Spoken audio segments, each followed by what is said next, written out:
अस्सलामुअलैकुम and welcome to my channel. आज की वीडियो में मैं एक बहुत ही इंटरेस्टिंग डीआईवाई शेयर करूंगी और इस डीआईवाई में मैंने कुछ भी नहीं खर्च किया।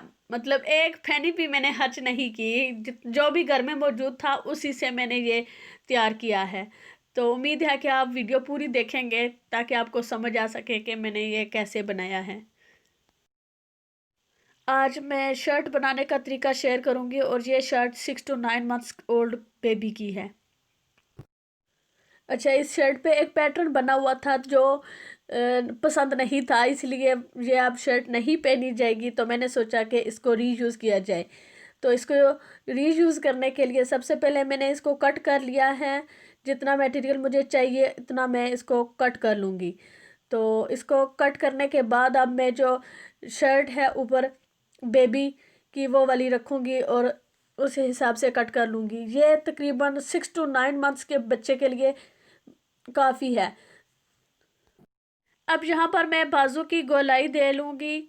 तो नीचे से जो दामन है वो वाला हिस्सा मैंने कट नहीं किया। मतलब जो शर्ट बनी हुई थी तो उसमें वो ओवरलॉक हुआ हुआ था, तो मैंने सोचा कि उसको ऐसे ही रहने दूँ। तो मैंने 2 इंचेस एक्स्ट्रा लिया है क्योंकि ये शर्ट जो मैंने नाप के लिए है ये जो है 3 to 6 months की है।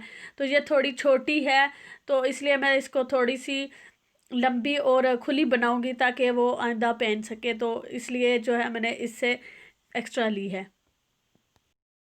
अब जो मैंने शर्ट नाप के लिए ली थी और उस पर जो गला बना हुआ था, मेरी कोशिश है कि मैं भी उसी तरह गला बना लूँ ताकि थोड़ा सा प्रोफेशनल लगे।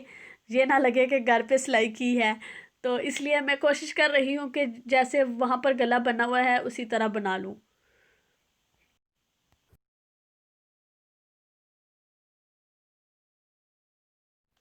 अच्छा, मैं इसे जो है चेक कर रही हूँ कि इसे कैसे बनाना है, क्योंकि जब आप पहली दफ़ा ट्राई करें कोई चीज़ तो थोड़ी मुश्किल पेश आती है समझने में। क्योंकि ये गला थोड़ा सा डिफरेंट था, क्योंकि जो इसका बैक वाला पार्ट था वो ज़्यादा फ्रंट वाली साइड पे आता था। मतलब जो शोल्डर जहाँ अटैच होते थे वहाँ पर इसका जो बैक वाले पार्ट की हिस्सा था ऊपर शोल्डर वाला वो ज़्यादा आगे की तरफ आता था। तो ये मुझे समझ नहीं आ रही थी कि इसको कैसे करना है। लेकिन फिर मैंने जब गला कट किया है तो फिर मुझे समझ आ गई थी कि ये कैसे करना है। यहाँ पर ज़रूरी नहीं है कि इसी तरह का गला बनाया जाए। आप नॉर्मल गोल गला भी बना सकते हैं। ये स्ट्रेची मटेरियल है तो इसको सर से उतारना या चढ़ाना ज़्यादा मुश्किल नहीं पेश आएगी, क्योंकि स्ट्रेची कपड़ा है, स्ट्रेच हो जाएगा। वनजीज में इस तरह का गला बना होता है क्योंकि अगर बच्चे की नापी वगैरह लीक हो जाए तो सर के ऊपर से ना उतारें, बल्कि इसी तरह से इतना खुला हो कि वो बॉडी से उतर जाए। तो इसलिए इस तरह का ये गला बना होता है। तो मैंने कोशिश यही की है कि मैं बना लूँ। तो मैं अपनी कोशिश में कामयाब भी हो गई थी, मैंने बना लिया था। अब यहाँ पर गले की कटिंग कर लेनी है उसी तरह जैसे नॉर्मल कटिंग करते हैं। अगर आपने दोनों साइड फ्रंट और बैक की एक जैसी रखनी है तो एक जैसी भी रख सकते हैं। लेकिन यहाँ पर जिस तरह मैंने गला बनाया था, यहाँ पर मुझे फ्रंट वाला थोड़ा डीप चाहिए था और बैक वाला थोड़ा कम। अब मैंने फ्रंट वाले पार्ट की कटिंग कर ली है, तो अब बैक वाले पार्ट में कटिंग कर लेनी है। ये स्ट्रेची कपड़ा है, इसको थोड़ा सा खींचो तो ये जो जहाँ से कट किया होता है जहाँ वहाँ से जो है रोल हो जाता है। तो इसको बहुत एहतियात से अच्छे तरीके से बचा लेना है। बचा कर फिर इसकी कटिंग करनी है। अब मैं इसकी जो बैक पार्ट की कटिंग कर रही हूँ, यहाँ पर मैं थोड़ी सी गोलाई देने की कोशिश कर रही हूँ। अब गले की कटिंग हो गई है दोनों साइड्स की।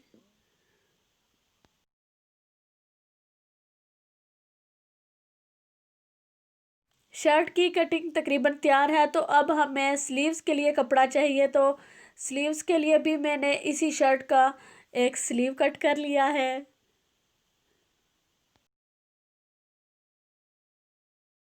यहाँ पर मेरा ख्याल था कि एक जो स्लीव है वो काफ़ी होगी एक छोटे बच्चे की 2 स्लीव्स बनाने के लिए। लेकिन मेरा ख्याल गलत था, क्योंकि फिर उसे जो बाजू के नीचे से जो कंधे से नीचे होती है वहाँ से थोड़ी तंग होती। तो जो नाइट क्लोथ्स होते हैं वो थोड़े से ज़्यादा खुले हों तो ज़्यादा कंफर्टेबल होते हैं। तो इसलिए मैंने जो है फिर इसकी इस स्लीव से एक ही बनाई है। तो फिर दूसरी के लिए दूसरा स्लीव कट कर लूँगी। अब जो स्लीव मैंने कट कर ली है, इस स्लीव को दूसरी पर रख कर इसी तरीके से बिल्कुल इसी हिसाब से जो है मैं वो कट कर लूँगी। तो हमें कोई पैटर्न की ज़रूरत ही नहीं है, अंदाजे से ही काम चल जाएगा सारा।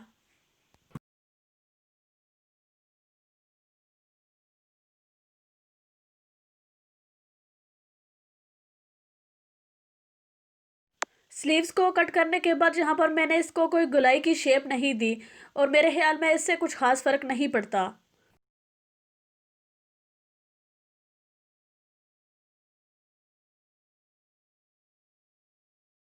गले के डिज़ाइन के लिए आप किसी भी कलर का फैब्रिक ले सकते हैं, और मैं इसे मज़ीद खूबसूरत बनाने के लिए ब्लैक कलर का फैब्रिक यूज़ करूँगी। आप चाहें तो सेम फैब्रिक जिससे आप शर्ट बना रहे हैं वही वाला फैब्रिक भी यूज़ कर सकते हैं। तो मैंने यहाँ पर एक लेगिंग ली है, और उसका जो इलास्टिक वाला हिस्सा होता है वो वाला कट कर लिया है, और इसको मैं गले के डिज़ाइनिंग में यूज़ करूँगी।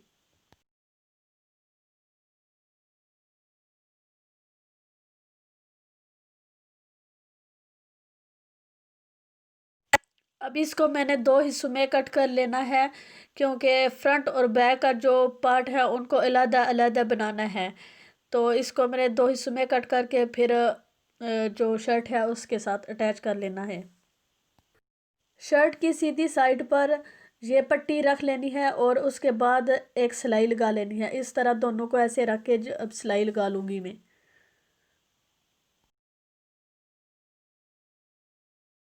टी शर्ट का जो फैब्रिक होता है ये वाला बहुत स्ट्रेची होता है, तो इसलिए इसको आपने ज़रा भी खिंचाव नहीं डालना सिलाई लगाते वक्त। इसको बहुत एहतियात से आस्ते आस्ते सिलाई लगानी है। इस फैब्रिक में सीधी सिलाई की बजाय जो जिग जैग की सिलाई है वो लगाई जाए तो ज़्यादा बेहतर है, क्योंकि जो सीधी सिलाई है वो जब इस कपड़े में खिंचाव पड़ता है तो वो टूट जाती है। लेकिन मैंने सीधी सिलाई लगाई थी, जैसा कि मैंने बताया कि इस तरह का मैंने शर्ट का पहले कभी नहीं बनाई।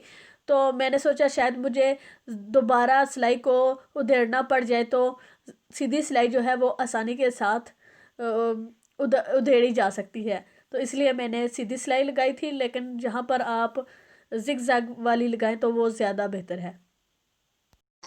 वही हुआ जिसका मुझे डर था। ये ब्लैक वाला फैब्रिक थोड़ा सा कम पड़ रहा है। अब मेरा ख्याल है कि इसे दोबारा उधेड़ना पड़ेगा और फिर दोबारा सिलाई लगानी पड़ेगी।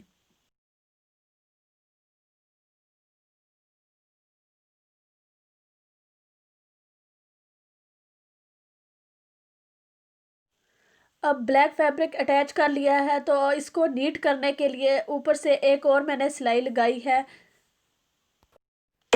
इस शर्ट का मेजरमेंट मैं डिस्क्रिप्शन बॉक्स में लिख दूंगी, तो अगर आपने इसी हिसाब से शर्ट बनानी है तो आप बना सकते हैं,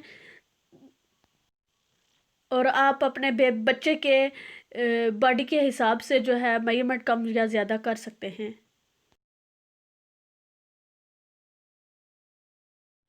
आप गले को अटैच करने के लिए जो फ्रंट पार्ट है उसको नीचे रखना है, और जो बैक वाला पार्ट है उसको ऊपर, और बैक वाले पार्ट के जो गले वाला हिस्सा है वो 1 इंच ज़्यादा फ्रंट वाले पार्ट पे ज़्यादा रखना है, और उसको यहाँ पर रख कर एक सिलाई लगा लेनी है। यहाँ सिलाई के बाद अब हमने यहाँ पर बाजू को अटैच कर लेना है।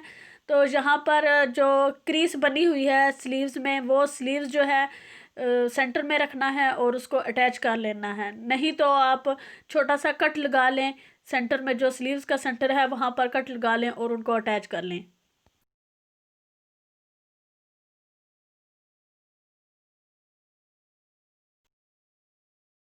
यहाँ पर मैंने स्लीव्स को शर्ट के साथ अटैच कर लिया है, और ये बहुत अच्छे तरीके से बहुत नाइस लग रही हैं। यहाँ पर मैंने पहले बताया था कि जब मैंने जो स्लीव्स का हिस्सा था वहाँ पर गोलाई की शेप नहीं दी थी, लेकिन जहाँ पर जब मैंने सिलाई लगाई तो कुछ फ़र्क महसूस नहीं हो रहा।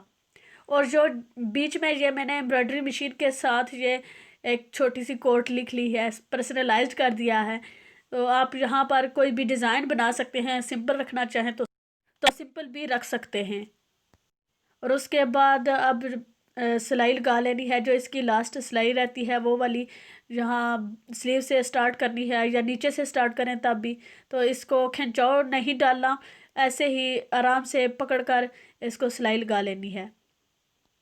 और ये आखिरी सिलाई है तो इसलिए मैंने यहाँ पर जिग जैग की सिलाई लगाई है, क्योंकि अब मुझे पता है कि अब ये वाली आखिरी सिलाई है और ये इसमें कुछ खास फ़र्क नहीं पड़ेगा, तो ये मैंने सिलाई जो है जिग जैग की लगाई है ताकि टूटे ना। और जो एक्स्ट्रा कपड़ा है वो यहाँ से कट कर लेना है।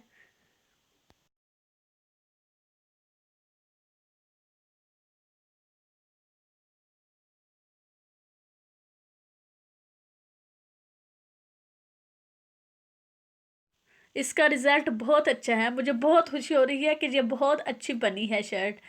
तो उम्मीद है कि आपको भी अच्छी लगेगी। अगर आपको मेरी वीडियो अच्छी लगी तो प्लीज़ लाइक का बटन ज़रूर दबा दें। अगर आपको अच्छी नहीं लगी तो आप डिसलाइक भी कर सकते हैं। अब इसको कंप्लीट करने के बाद सिर्फ ये है कि जो ऊपर मैंने ब्लैक फैब्रिक यूज़ किया था, यहाँ पर मैं बेल्ट वाला हिस्सा यूज़ किया था, तो ये वाला थोड़ा सा ज़्यादा थिक लग रहा है। अगर यहाँ पर मैं उसका नॉर्मल बनाकर यूज़ करती तो शायद ये थोड़ा सा ज़्यादा सॉफ्ट होता, लेकिन ये काफ़ी अच्छी लग रही है। माशाल्लाह काफ़ी अच्छी बन गई है। ये वाला गला था जो मैंने कॉपी करने की कोशिश की थी इसी तरह बनाने की। तो अल्हम्दुलिल्लाह मैंने तकरीबन मिलता जुलता उसका बना लिया है। अगर आप मेरे चैनल पर पहली दफ़ा आए हैं तो प्लीज़ सब्सक्राइब कर दें ताकि आने वाली वीडियो से आप फ़ायदा उठा सकें। Thank you for watching and अगली वीडियो तक अल्लाह हाफिज़।